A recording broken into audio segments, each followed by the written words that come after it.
paying homage to a fallen comrade. A victim of Abu Bakr al-Baghdadi's 2012 campaign to free former al-Qaeda and Iraq members from prison. It was the beginning of a restructuring under the self-proclaimed caliph. The faction would eventually break away from al-Qaeda and come to be known as Daesh. Along with prison breaks, the Break the Walls campaign also worked to foment sectarianism through attacks on Shia communities. At the same time, Sunnis took to the streets to protest against Iraq's Shia-dominated government led by Nouri al-Maliki, accusing it of discrimination. All of this would soften the ground for the next phase of Daesh's strategy, Soldiers' Harvest. Iraqi troops manning checkpoints were increasingly attacked and Iraqi officials targeted with improvised explosive devices. Iraqi security forces were depleted and intimidated. With morale at a low, the stage was set for an incursion by Daesh that would shock the world.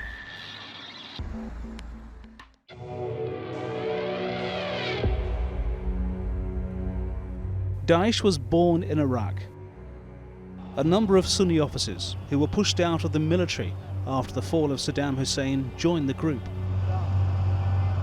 The de-Baathification process left many Sunnis resentful of both the US and the Shia-led government in Baghdad. But Daesh would mature in Syria, with its fighters engaging in urban, mobile warfare against rival groups. It also benefited from the expertise of foreign fighters, some of whom had served in the Balkans and Chechnya. The group then blazed a violent path across Iraq's Sunni areas and took the country's second city, Mosul, in June 2014. At its peak, Daesh controlled a third of the country.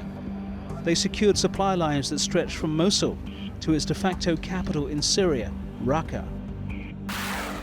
But a growing coalition of enemies in Syria and Iraq would loosen its stranglehold.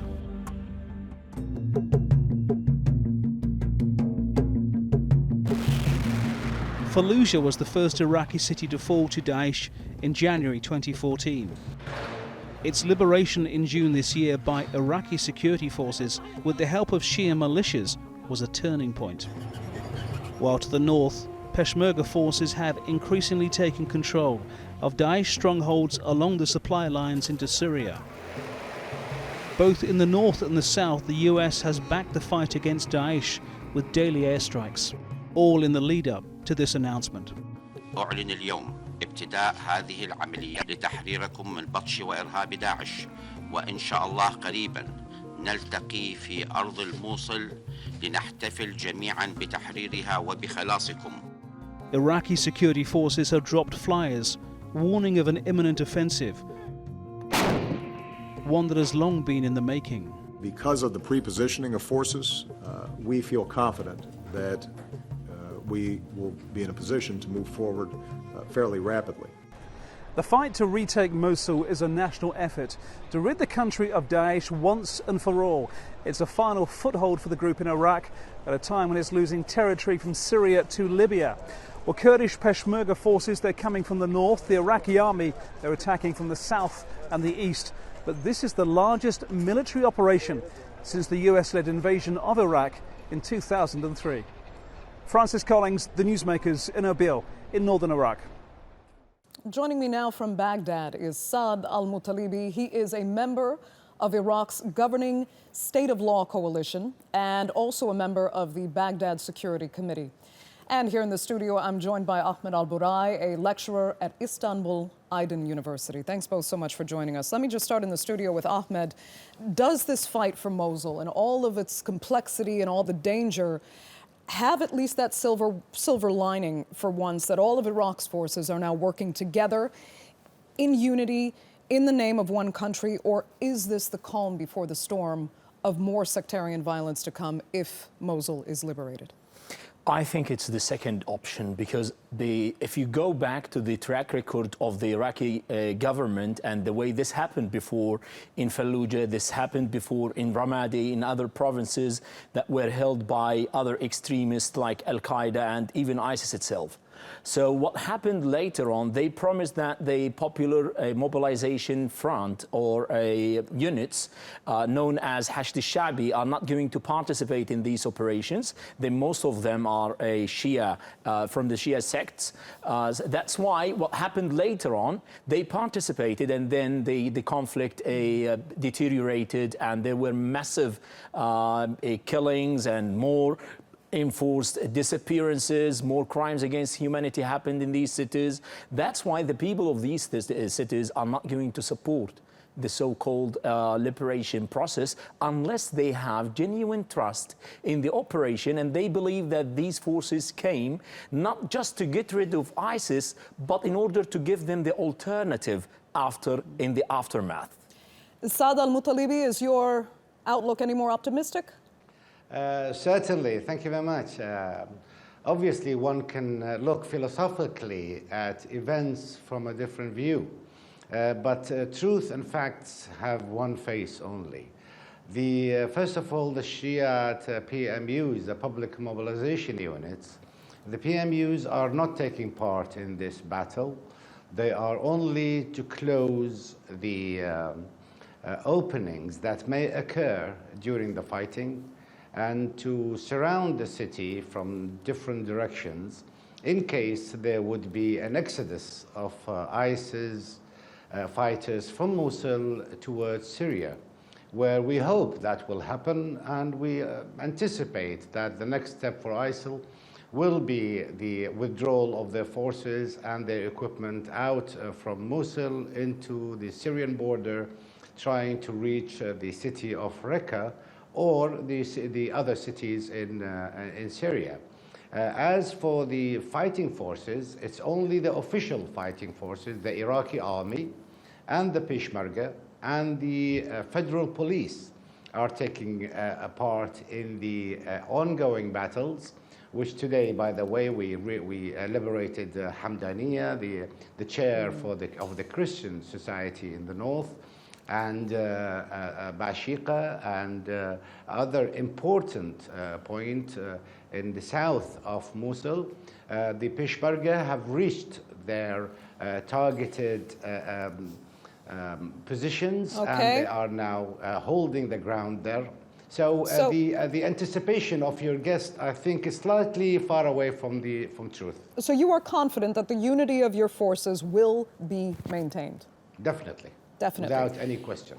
Ahmed, do you believe that the Shia forces are actually not taking part in these battles? Because Saudi authorities have come out, for example, and vehemently said that they are involved and that there will be a disaster, a violent disaster, should Mosul be liberated, particularly because of these forces.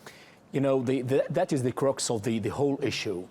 What the other guest in Baghdad said, exactly what will happen, that these popular mobilization units are going to be in around the city, and they're going to capture everybody who is fleeing from the residents of the city itself. And that's the big concern, that's the worry of the city residents. They're going to flee ISIS, but unfortunately at the end what they're going to receive these militias, these forces. They're going to punish them collectively.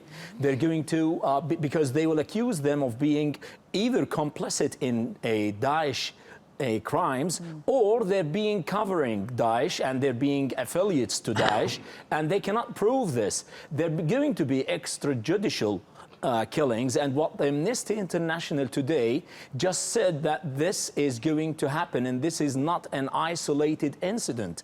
It is a kind of a systematic collective punishment to the people who are escaping the territories held by ISIS.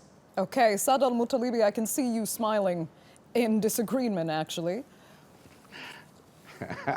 Yes, it's really funny the way some analysts have been moving towards insisting that the PMUs will take part in this battle. The Saudis were warning, as the Turks warned, and even inside Iraq, we are warning our friends and brothers, the PMUs, to take an impartial position and only to make sure that the openings are closed. As for the population of Mosul, we have instructed them not to leave Mosul. Until today is the second day of the battle. We have 120 targets inside Mosul was destroyed today by aircraft, Iraqi and American aircraft. And until today, not one member of the Mosul society have left the city. Can I jump in here? Because we've instructed them, they all should stay. They should stay in Mosul, and none ahead, of them Ahmed. should leave. The point is to ask the people to stay in Mosul. That is a crime against humanity, because you know the massive power you're going to use in this, and you know that ISIS itself has captured the whole city, and it will not hesitate to turn the whole city to rubble. That's one, on the one hand.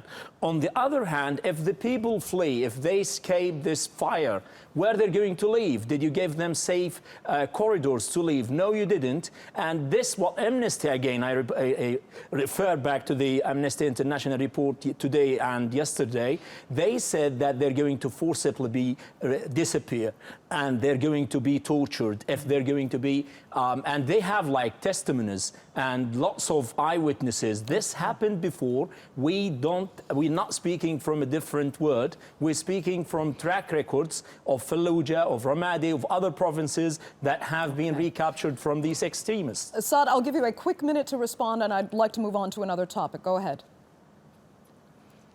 Yes, well, first of all, Amnesty International don't have an office here in Baghdad. They are speaking from eyewitnesses, supposedly eyewitnesses, and from quarters that are definitely associated in one way or another to either to ISIS or to the Ba'athists or to regional powers. So it's within their interest for those individuals to tarnish the reputation of Iraq and the armed forces. All this gentleman, Mr. Ahmed, have said now, have no proof on the grounds whatsoever. All these are made-up stories.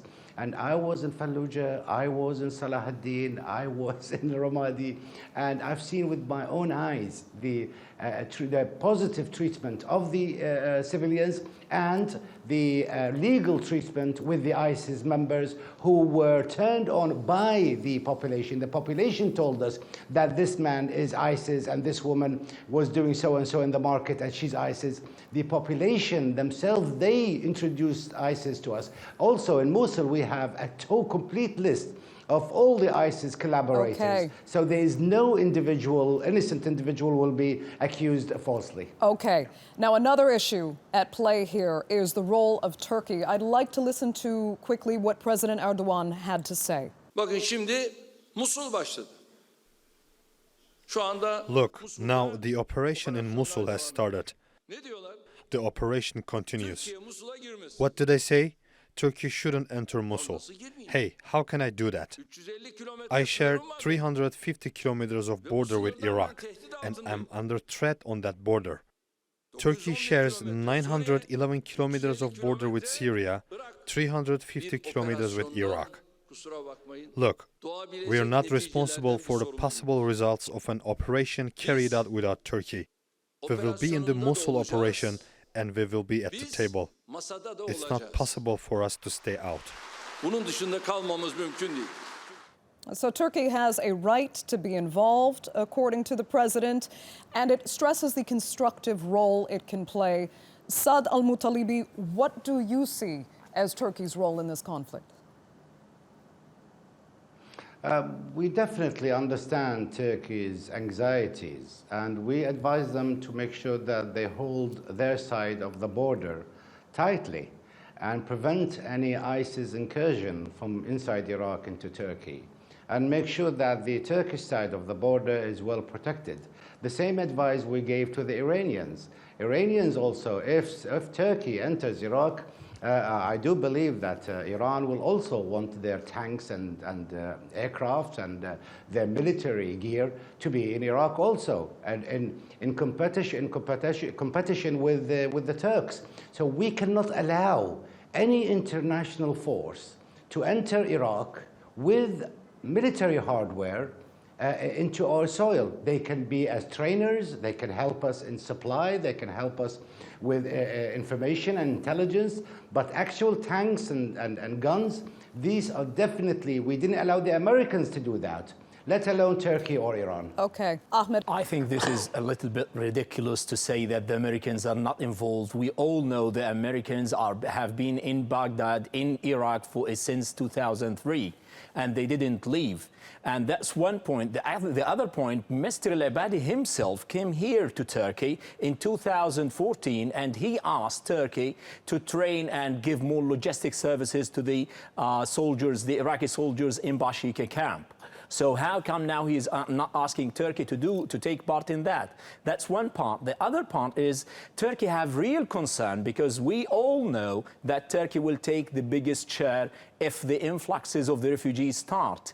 And they will immediately head to the Turkish border, and the northern Kurdistan of Iraq will not be able to host any of them because they're already hosting 1.5 million of them. That's from one hand. From the other hand, after we all know that ISIS will be defeated, Daesh will be defeated, sooner or later they will be defeated. But the point is the day after. The security, the reconstruction, the representative governance, who is going to guarantee that? I believe the only power, regional power, that has proven that in Syria, in the latest Euphrates Shield, is Turkey. And Turkey is offering this alternative to the coalition. Okay. Saad al-Muttalibi, final words. I don't understand why Mr. Ahmed given himself and Turkey the right to determine what form of government should be set in Mosul or any other Iraqi province. This feeling of grandeur and the Turks' empire or the Ottoman Empire, I think that ceased about 100 years ago. Iraq is an independent country, and we definitely, if the Turks take part in any military operation, they will be targeted as enemies. Okay, Ahmed, go ahead. Quick final words then from you. You know, it's again the paradox and the irony here that Turkey, as a brother country to Iraq, everybody wants a sovereign, independent Iraq to be there intact, and the government institutions are not touched. Neither Iran nor Turkey nor any other party or any other country would interfere there and do anything. But when the government itself is representing the whole spectrum of the Iraqi factions, and that's not happening by the Iraqis. That's why Turkey finds itself forced to intervene. Otherwise, we will live again the other kind of a demographic change, other kind of sectarian violence that may evolve, and Turkey will be hurted anyway. Okay, Ahmed, I'm going to let you have the last word, but do stay with us. You'll be joining us later in the program. I'd like to thank Saad al-Muttalibi so much for joining us with his insight from Baghdad.